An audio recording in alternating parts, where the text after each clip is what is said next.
Hi, everybody. Thank you for attending today's webinar, Sanborn and AppGeo, and a conversation about state GIS. My name is Emily Reitz, and I am the Senior Manager of Applications and Technology at the National States Geographic Information Council. If you're unfamiliar with our organization, NSGIC exists to advance effective national coordination of geospatial information by supporting state-level cooperation.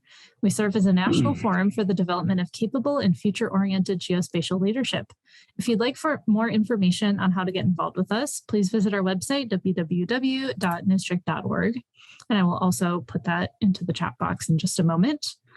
Some reminders for our calls today. All attendees have been muted on entrance, and there will be time at the end of the presentation for Q&A.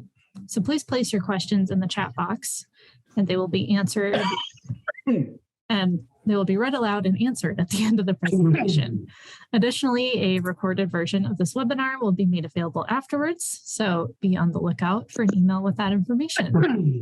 And with that, I will now turn it over to the presenters. Thank you very much for joining us today. All right, and Emily, thank you very much for having us today. I'm Aaron Doucette with AppGeo, and I'm the host of our webinar program here. And as Emily mentioned, you're here for a conversation about state GIS with Sanborn and AppGeo. And it'll be my pleasure to introduce our panel that you're hearing from today. Many of these folks likely need no introduction, but you might not be used to seeing them all in the same room. So with that, we have John Copple, CEO of Sanborn, Jason Caldwell, VP of Business Development and Sales at Sanborn, Kate Hickey, the COO of AppGeo, and of course, Bill Johnson, our Carpe Geo evangelist.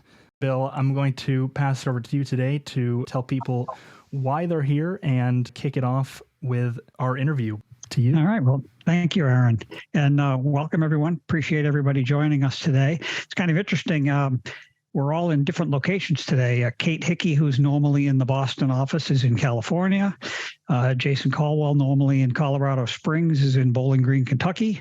I'm normally in upstate New York, and I'm actually in the AppGeo Boston office. And interestingly, John Copple, who probably travels more than the rest of us, is at the base office in Colorado Springs. So we're covering the globe for you today. Before we get into the questions, I wanted to just offer a few comments of background that I think will give you some context here. I think we're in a really amazing time right now, especially for state geospatial leaders. We're seeing a massive influx of new spending right now, what some people are calling a once-in-a-generation opportunity. It's things around COVID relief, infrastructure investments, the Inflation Reduction Act. These are unprecedented new levels of investment covering a wide range of things that impact everybody. And a lot of this money is actually, it's federal money, but it is channeled through the states, through grants to the states. And these programs now going forward are going to have a much heavier reliance on data than they did in the past. And not only a higher reliance on data generally, but a higher reliance on geospatial data, because it's becoming more and more important to understand these problems in a geospatial context.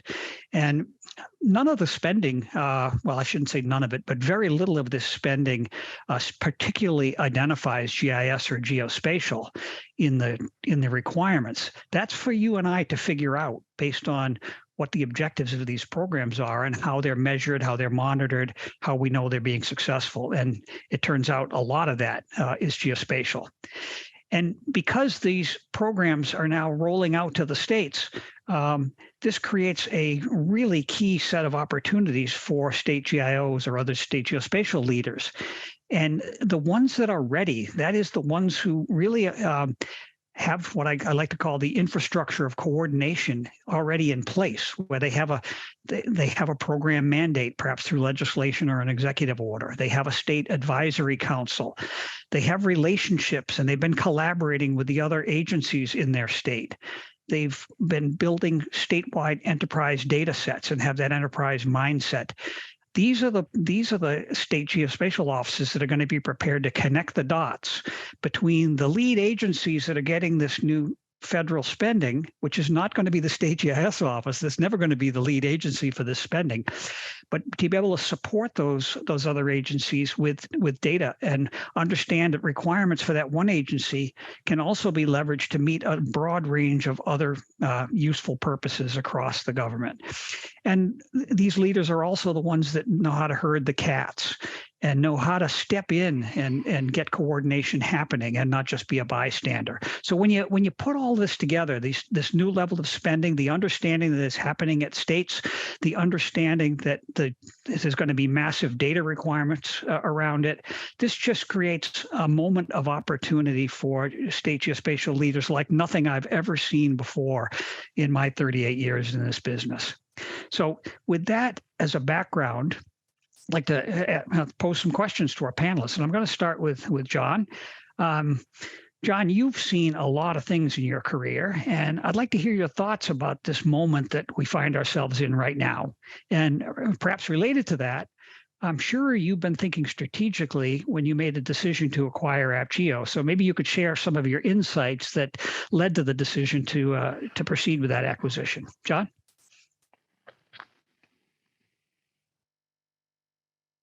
Thanks, Bill. To follow on to what you were saying, when we look at the markets in a very broad sense from the perspective of most of the vendors, you have a civil government market and then include state, county, cities, and then you have a defense and intelligence market, and then you have a commercial market, and then you have an international market. So when we start talking about the civil side market, including states, counties, cities, I've never seen, to follow on what you were saying, I've never seen the kind of funding come to fruition as we've seen with these last two acts that have been passed.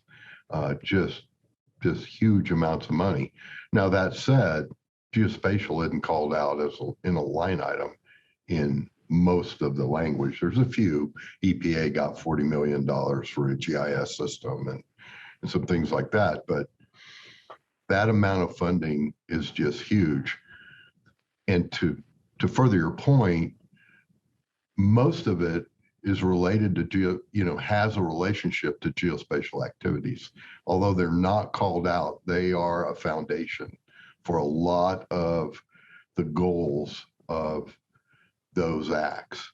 And it's going to take a lot of collaboration with multiple entities to go after that funding.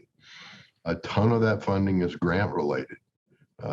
In the Inflation Reduction Act, there's about $80 billion of grant money. The actual federal agency money is relatively small. It's only about $13 billion. There's over $100 billion of loans and grants. And then the rest of it is what I would call a rebate program. If you want to go buy an electric car or do something like that, it's for corporations and people to give them an incentive to move to a greener environment, so to speak. But the amount of money that is out there is unprecedented. So that is a forerunner to the decision to procure AppGeo. The acquisition of AppGeo was ongoing, but the high level thoughts are we wanted a complete end-to-end geospatial services company focused on geospatial, not focused on some other market, but focused on the geospatial market and a company that could do anything, right, related to geospatial. Whether you wanted consulting or 3D models or LiDAR, whatever it is, we wanted the ability to respond and provide those services. And with the acquisition of AppGeo, the opportunities are amazing that we've seen just in the first 90 days of working together. And, we're looking forward to what that means in the future. Great. I appreciate that, John. I'm gonna shift to Kate now. Kate, you've been involved in state geospatial strategic planning and development for about 15 years now, and along with building many complex statewide applications and enterprise data systems.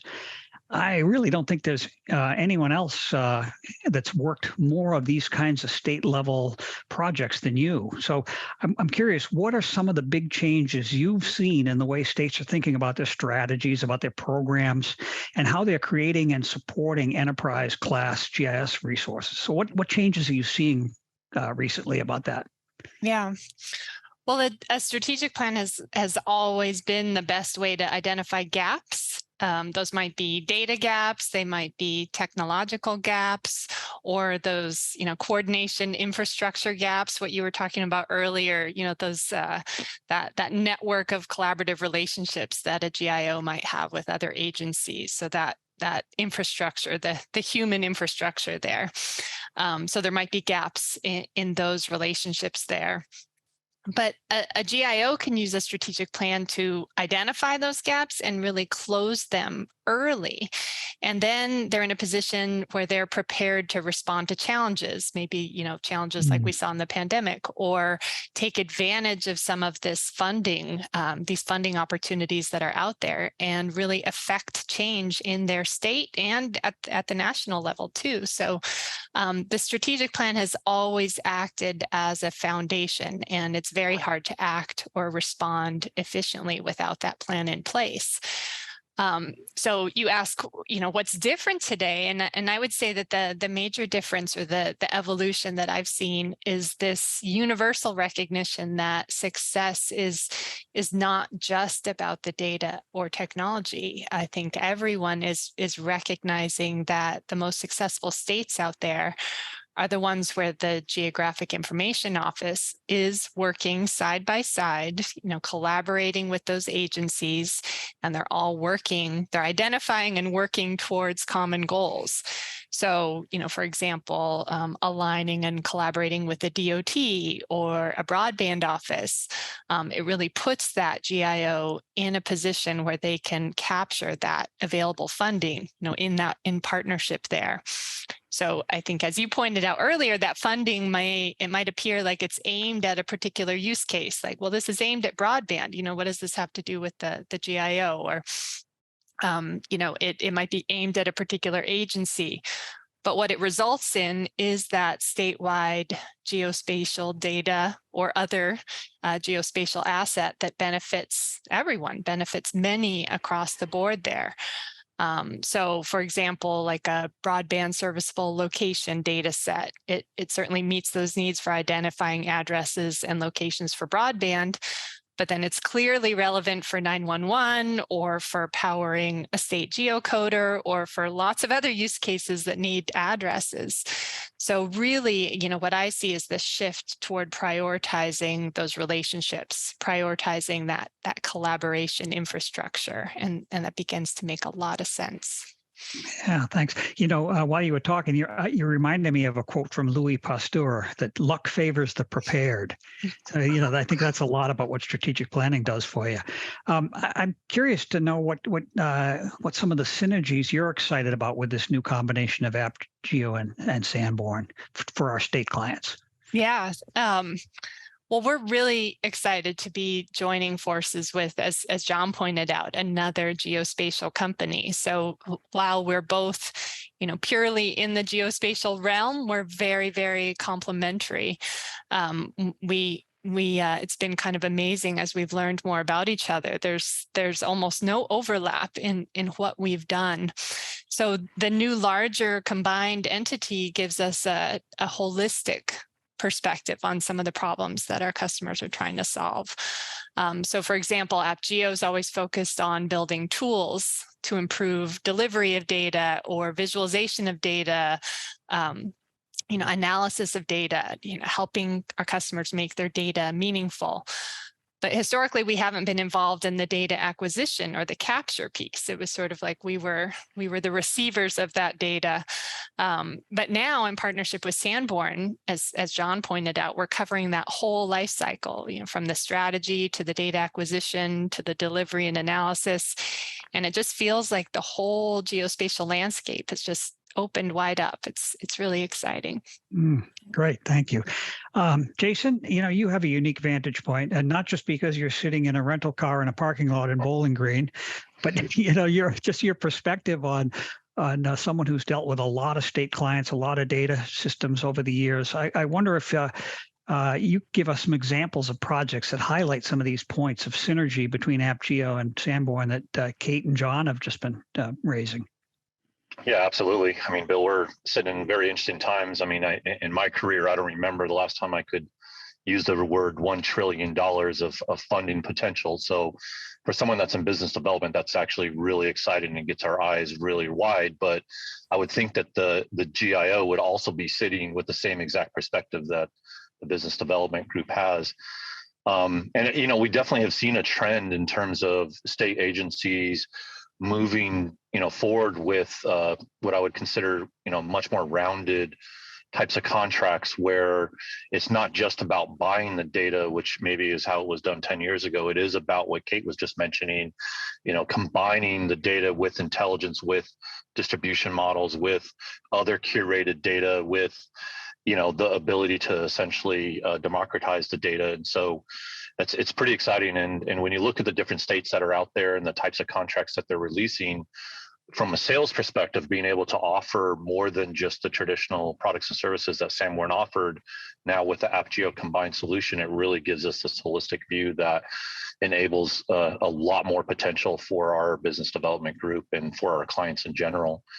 There's definitely many contracts out there that have this thought process behind it, but I'm actually sitting in Kentucky right now where we're part of a team where the actual state has procured a 3-inch oblique imagery program for the entire state. It's the first time that's ever been done. And so what you're seeing with that contract is there's a lot around it, right? There's visualization requirements. The tool that's going to be rolled out, the Sanborn Oblique Analyst for that program, was actually originally built by AppGeo prior to us, buying AppGeo. But that really, I think, shows that example of how kind of the combined tool sets from both companies is very powerful. And obviously hosting and a myriad other of curated data that would go into the program is part there. When we look at other state contracts, I mean, we're seeing it across the board right now. It's very rare that we have a state contract that would be just for data. There's always additional analysis, additional visualization, and additional requirements that extend well beyond just the data itself, which is where Sanborn's been playing from a centric perspective. State of Texas, state of Georgia, state of New York, these are all state contracts where we do, custom flying types of programs, but those contracts also require curated data from third parties. They require visualization components. They require distribution components. So all in all, I think we're really starting to see kind of that gap close and clients really looking for solutions rather than just a certain data set. Yeah, and so you're reminding me that so much of this has shifted from just a data delivery, and now so we're seeing a lot more requirements around software and tools, right? Do you want to elaborate on that a little bit? Yeah, I mean, the Sanborn Oblique Analyst is a perfect example of that. It's with oblique imagery, it's a little bit different than the traditional aerial downward-looking imagery.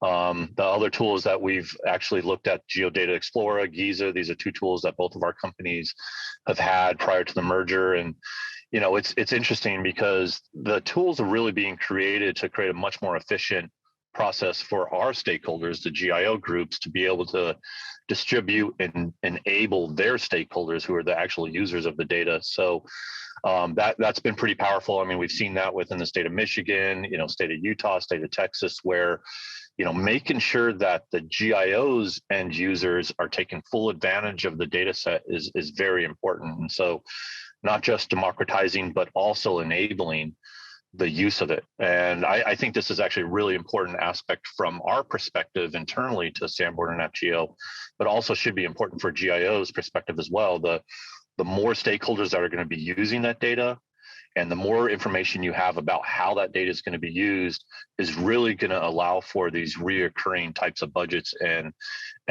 projects to happen. So really kind of moving outside of that CapEx world to an OpEx world in terms of financial support for programs, we think is really powerful for anybody that is using these types of tools to get access to the data. Yeah, and I love that idea that with this democratization trend around the data and the tools, that what had been a fairly small stakeholder community for a state GIO in the past has now been greatly enlarged and is continuing to enlarge. That's really great. Absolutely. Yeah, John, let's come back to you. So, we're seeing a lot of increase in the pace of data creation and maintenance, and new capabilities and new sensors, and just all these. The pace of change is just very rapid, and I'm curious if you would care to offer some thoughts about the kinds of things that you're interested in investing in to take advantages of these new developments. You're muted, John. Thanks, Bill.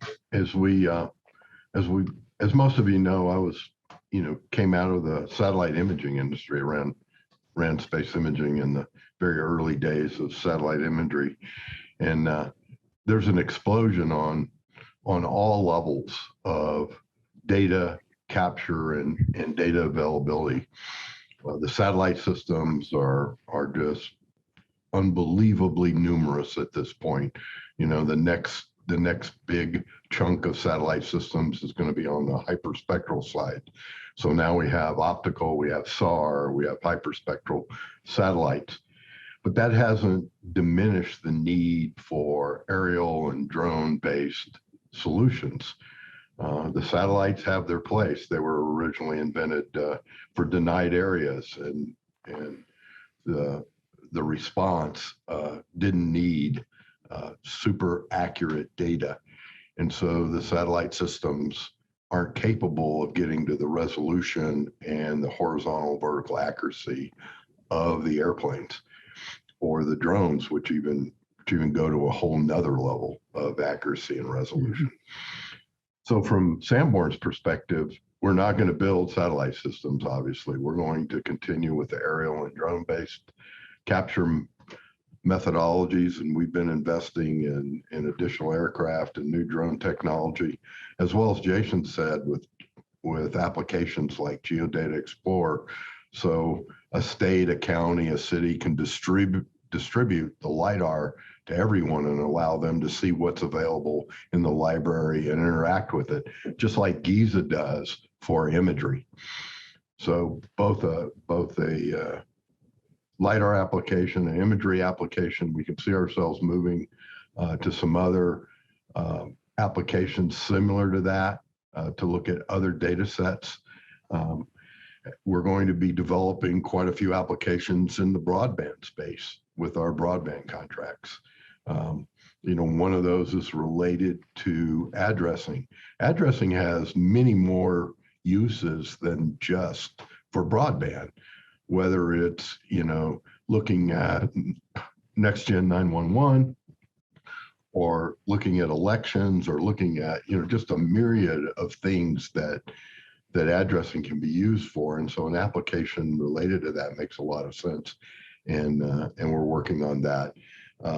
Additionally, we've been looking at all the AI and ML buzzwords that are out there and what's going on, and change detection. And we've developed a online change detection viewer, as well as a lot of AI and ML based change detection analysis. Our internal AI team just won an award from DARPA participating in geo-registration and feature extraction on a DARPA program where they invented some new capabilities, and along with a few other companies. And we're continuing to look at that versus there's a lot of vendors out there doing AI and ML, and we've been evaluating the capabilities that they have. We're looking at Google Earth Engine as one of those applications that we might be able to leverage into our world in that high resolution world versus the satellite world that it was built for. And we continue to focus on efficiency solutions too. So Sanborn developed with AppGeo the Sanborn Oblique Analyst. We're about to do a major rewrite of that tool, as Jason was talking about. Tools to be more efficient when we're out in the field, get the data faster, get it produced faster. Doing 3D. We just completed over 600 square miles of 3-inch 3D for a county, and they're now leveraging that in their GIS software to do a whole number of analysis, as well as the tax assessors are using it to do tax assessments. So it's been a really interesting program for us to see people use 3D not just as a visualization, but actually integrate it into the analytical workflow. So across the board, we're, the geospatial front, whether it's buying new cameras and LiDAR systems and airplanes to collect the data, investing in new applications to do broadband or AI ML or whatever it is, we're continuing to make those investments because we want to improve the efficiency and use of the geospatial data.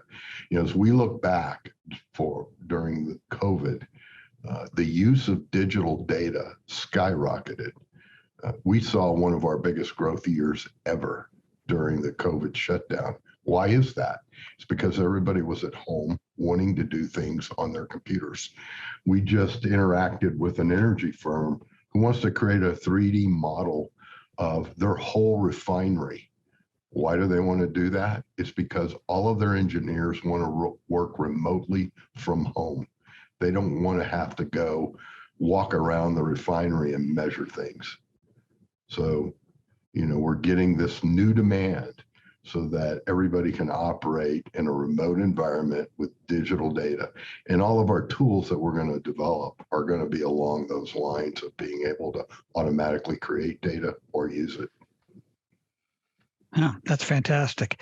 We're running a little ahead of schedule, which is great. So I'm going to throw in an extra question that you guys haven't had a chance to think about. And I'll start with Kate. I wonder if you had any particular recommendations for GIOs that to take advantage of this kind of really unique opportunity we're in now, and the convergence of all these things that we've been talking about. What's your advice to a GIO? That's a great question. Nothing like putting us on the spot. I mean, my advice is consistent. I think it's getting your house in order so you're ready to do these things, because all of the technology that John is talking about, all of the possibilities out there, they do rely on you having this foundational data in order, and then you can step up to from geospatial data, you can step up to geospatial intelligence. That is where you connect that data to business data, to information that is out there that is not necessarily tied to geospatial features yet. So I think it is about, get that foundation in place and make sure that you have the operational functions in place so that you can tap into all of the business intelligence that is available. That the pace is just going to be picking up. We're seeing the pace and the demand for information just increasing rapidly every year, and that's only going to continue to increase. And so I think it's having that baseline, not having to think about maintaining the baseline, have that in place, and you can reap the benefits of everything else that's out there. Okay, great. Jason, you've now had 90 seconds to think about this question. What's your advice to a GIO? Well, I think there's a couple components there, Bill. Relationships obviously are huge, right? Relationships with all agencies within the state, I think, is really going to be a demand that the GIOs are going to have to embrace. I think they're already doing a great job on that, but just maintaining that is going to be very important. These funding sources are going to be coming from a couple different, focused areas into a broad range of capabilities at the state level, right? And so it may not be a funding source that's coming directly into the GIO. It's going into one of those other departments. And so the other thing to think about is how are you going to be able to take advantage of the data that would be created for a one-off program, but then can actually be used as an enterprise data set within the GIO and for the state itself. I think John hinted on that a little bit when he was talking about addressing, right? That's a perfect example where maybe it's being developed, addressing or building outlines or something of that nature for one program that then could be used for a variety of different programs. So kind of thinking about how to take, the information that's going to be developed and broaden the uses of it kind of drives to the discussion about ROI and making sure you have some level of back-end analytics that gives you some feedback in terms of who's using the data, how they're using it, why they're using it, all as kind of almost like a report card that can be used to say, hey, this is where we're getting the most value at, and this is how we need to kind of maintain our data moving forward. So a lot of that's already being done in some states. Other states, I think there's probably some need for improvement there, but overall, that's my perspective on it. So. Okay, great. And John, your recommendations for GIO? Well, to add on to what Kate and Jason said, I mean, definitely having the relationships with the other agencies. We're working with a number of states right now to try to put those in place, because as we are working with the federal agencies and Congress, we're seeing opportunities, but they're not flowing directly to the GIO. They're flowing through another agency, and the GIO can leverage the money, whether it's the FEMA BRIC program is one example, or DOT funding. The DOTs have to go identify heat islands and underprivileged areas. That's a geospatial problem. And it takes a lot of geospatial data to solve it. And so, that should be something that GIO is involved in. And that's going to come through the transportation group. We're seeing transportation groups in many states fund, the procurement of content data, off the shelf data. And that's because they need it to do their job. Well, are they sharing it with the GIO so they can push it out to all the other agencies? I mean, these are things where the GIO's got to get out and talk to the other groups. I'll use another example, hydrology.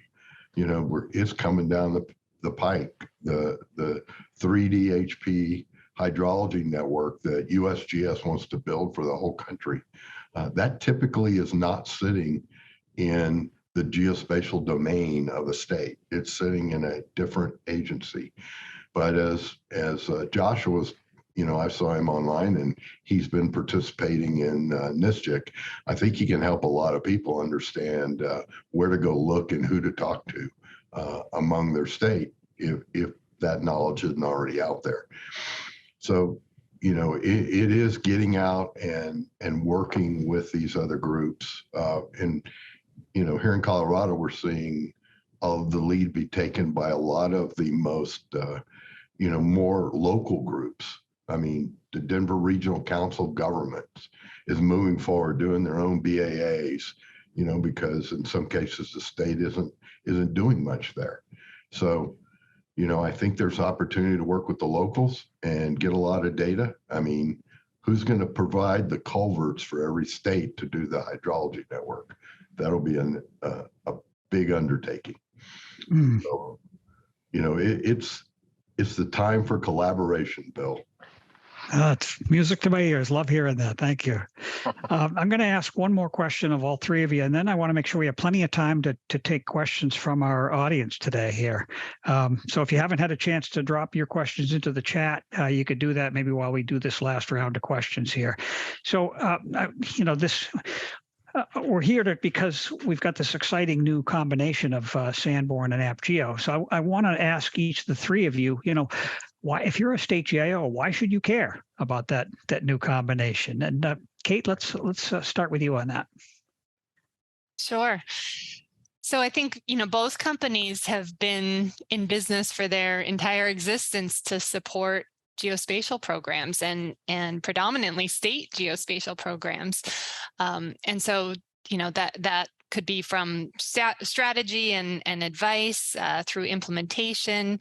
And then for the long term, looking at operational tools and operational support. And so, when I think about the combined entity, we can serve as a partner to a GIO through that entire life cycle. So we're in a much better position to fully understand all aspects of that and fully support that whole operation. We can advise them more effectively. We can build those integrated tools, as John was talking about earlier, instead of having separate tools for imagery and LiDAR, build integrated tools so that your users are seeing a single platform there. And really help that GIO build geospatial intelligence. I think especially on the AppGeo side, we were at a size where we weren't as scalable, and now it's so exciting for all of us at AppGeo because we feel much more scalable. We feel like we have the resources now to help a GIO meet all those demands, meet the technological demands, meet the strategy demands, meet the demands for increased pace. So we're excited. Great. Jason, how about you?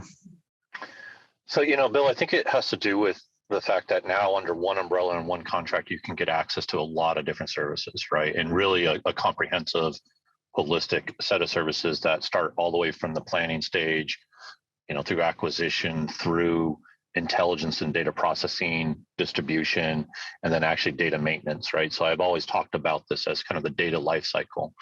And it's an ongoing process, right? You're always understanding how the data is going to be used. You have to change that model up. But the focus here, from my perspective, and the value to the GIO and really any client is that under one roof, you get access to basically everything you can need for your geospatial requirements, everything from data that can either be custom created or curated, all the way to distribution models and strategic planning and app development and just a wide range of things. So I think that combined with really the people, right? I think a lot of people within the GIO community are familiar with both Sanborn and AppGeo, and the quality of people that we have in both companies now coming together and working together, I believe really creates a powerhouse that we really haven't seen in terms of that geospatial intelligence capability. So.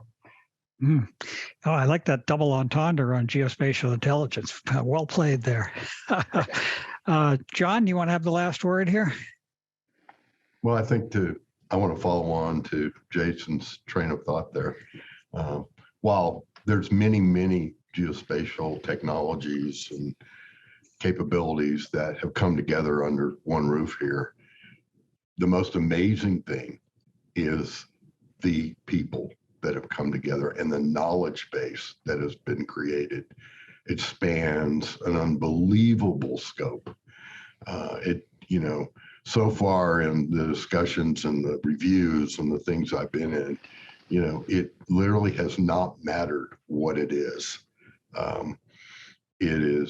We can tackle it, and we have resources to tackle it. And neither company by itself could have pulled it off, but together we're able to do it. I won't mention names, but with the whole broadband funding coming out and the schedule for that program, we now have customers that want us to be the program manager, the application developer, the data creator, just run the whole program for them. And we couldn't have done that individually, but together we've been able to marshal the resources to pull it off. And we're seeing that in other venues too. So to me, back to your word, Bill, or your words, geospatial intelligence, we put a lot of geospatial intelligence under one roof. Oh, thank you. Love that summary. All right. We wanted to make sure we had time to take audience questions here. I'm going to ask my colleague Aaron to comb through what he's seeing in the chat and put those in front of us. Aaron? Absolutely, Bill. And we do have a few questions that have come in. There's a couple comments and a couple questions. I'm just going to go through these all. Neil McGaffey chimed in to mention geo-enabled elections as another area where address data is critical. Any comments back to that around addressing and just the various needs and the drivers? I'll just throw in the general comment. We're seeing address data really come to the fore in a lot of things now. I mean, NextGen 911 had been driving that bus for a while, and lately it's been broadband. And this new federal program to expand broadband is now all the mapping, all the eligibility, all the granting of that fund is at the address level. They're calling it the broadband serviceable location level, which sounds like a different, more specialized database, but it's really an address point database. So there's a new infusion of energy around addresses, which is just fantastic. I don't know. Others had anything to add? I was just going to say we could probably have an entire webinar just talking about the use cases for address data, because it's just, that's a project I would love to do, the ROI on address data in a particular state, because I think the use cases and the value generated by having accurate and maintained address data is just enormous. Thanks for chiming in with that, Neil. Yeah, absolutely. So Neil couldn't stay retired. He had to come back to Newschick here and hear us. All right, Aaron, what else you got there? Sure. Another astute comment here from Leyland Pierce in New Mexico. They write, "It strikes me that the relationship of the GIO with the state council will be vital if states are going to make the most of the opportunities out there for funding, and by extension, making a difference because of that funding." So again, talking about that relationship piece. Yeah, I totally agree with that. But I'm going to see Kate. Well, I was going to say, Bill, I think you should respond to that. I know you have strong opinions. Yeah, well, I do. I really feel like a GIO needs an advisory council that represents the sectors around their state, their stakeholder community, in order to be doing the job effectively. And that's even more so now that all these levels of funding are going to, not to the GIO, they're going to these other agencies and other groups that should be represented on their council. And this is where you can kind of sift the requirements among multiple stakeholders and find that common ground, to find the way to leverage what one partner now has resources to do, and the others can be contributing, maybe with in-kind services or some wraparound additional data enrichment or whatever it is. These are how you connect the dots. And I think this is really, really exciting. And the council is critical to that, in my view. So, Bill, is a council a part of collaboration infrastructure? Do you think it's a key component there? I absolutely do. I'll point to a very good example, but not at the state level, it's at the federal level. Kevin Gallagher created a multi-agency council to oversee 3DEP. And the strategy has worked amazingly well, because what has he done? He's gotten FEMA involved in 3DEP. He's gotten NRCS involved in 3DEP. He's getting the Bureau of Reclamation involved in 3DEP. I mean, he's got the U.S. Forest Service involved in 3DEP. By having created that council, that oversight council, he then was able to communicate the importance of the program and get funding from all these different agencies that would never had occurred before. I mean, NGAC is now doing a report on it because it's been so successful, and they want to create that model for other venues. But I think it's critical in the world we live in today. I mean, there's $4 billion of funding for water in the Inflation Reduction Act for the, quote, reclamation states. Well, that $4 billion of funding could go a long way towards funding a statewide QL1 LIDAR, to funding a statewide 3D hydrology network. I mean, but you got to work with the right people in the state to go get access to it. Yeah. That's great. And again, we could talk all day about some of these things, but I want to see, Aaron, what else have we got in the queue here? We have a couple more, and this one comes from another gentleman who can't seem to leave you alone, Bill. Jim Sparks asks, do the panelists feel that this large funding opportunity is the beginning of a new paradigm, or is it a bubble that will come and go? This is an important question for state staffing, right, which is hard to ramp up and down on a whim. So, what do we think about that? Yeah. Well, thank you, Jim. I do think that this is not a short-term bubble. I mean, these programs, these new federal programs, a lot of them have an implementation timeline of up to a decade. So this is not the kind of thing you would say, I shouldn't staff up for this, or I shouldn't think about the long-term resource requirements for this because it's a blip on the radar screen. These are big activities on a scale we haven't seen before. And they really require all hands on deck and working effectively with the partners, everybody coalescing around these things to make it happen. And anyway, I'd like to hear what our other panelists have to say too. I agree with you. I think there's a couple of things here. One is the legislation isn't a 2 or 3 year window. The legislation stretches out to 2031 and sometimes beyond for the funding. But another thing, just in the bureaucracy and the issues government face, if we look at 2023 funding for the Infrastructure Investment Act, we're under a CR. The federal government's under a CR right now. All those appropriations are stuck. They're not moving forward as fast as everybody would have liked. And so until there are appropriations, which right now is looking like it's going to push into 23, the agencies can't start spending that money and put out notices of funding opportunities. So just the mechanism that the federal government has to go through to deal with such large amounts of money is going to stretch the funding opportunity here into more years. Mm-hmm. So I'm not going. I totally agree with you. This is not a bubble. This is like a decade-long thing. Yeah, Jason or Kate, paradigm shift, or what are you seeing?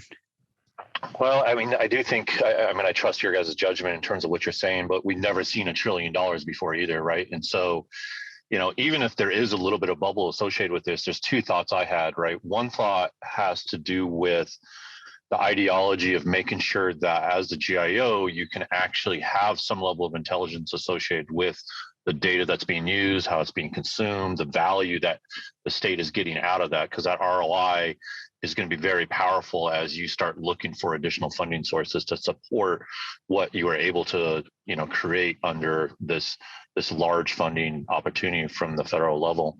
The second thing always to think about is that a lot of times data maintenance costs a little bit less than creating the data from scratch in the first place, right? And so the thought process of using this funding to really get a lot of that solutions in place and then maintaining that cost is a little bit less. So that even if there was a bubble, I think you could still get through it and be able to take advantage of it and still have a very powerful solution moving forward, even if that's 5 or 10 years down the road. Yeah, I'll just add that it's a time for public-private partnerships. It's I think one thing that we always try to do is build some efficiencies across the customers that we work with. So, the broadband program is an easy example that there are common goals in different states. And so we build processes and tools and applications that can help multiple states achieve their goals. And so I think it's, I would advise a state, instead of completely staffing up and trying to invent everything internally, use the relationships that you have with the private sector too to achieve those goals and help the private, allow the private sector to help you scale up. Right. All right, Aaron, what else have we got in the questions here? Got one more in the queue now, but it's not too late to add another one or two there. We have Dan Ross, who writes, while GIOs or other state leaders should follow legislation and potential funding sources, we're not always aware of where funding is available and what it can be used for. So what do you see as the role of commercial partners? Can or should they play in helping state and local programs to be aware of potential funding? So the role of commercial partners in that awareness role around funding, that's out there?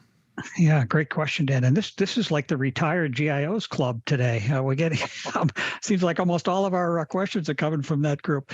I think that's key. I mean, what we're finding is that we can often help our clients understand with the details of these funding programs and things. I think you can think of it as kind of an early warning system.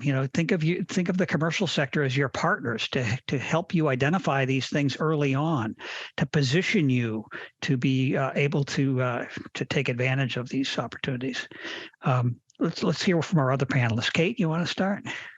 Yeah, I mean, it's definitely a goal of ours to provide that insight to our customers, and I think it's part of a strategy too. And a strategy can take many different forms. A strategy can be a long process that looks deep at a lot of internal processes, or a strategy can be a quick process that's really helping connect the dots and identify, which are the best funding opportunities that you as a state and you in particular would be able to take advantage of.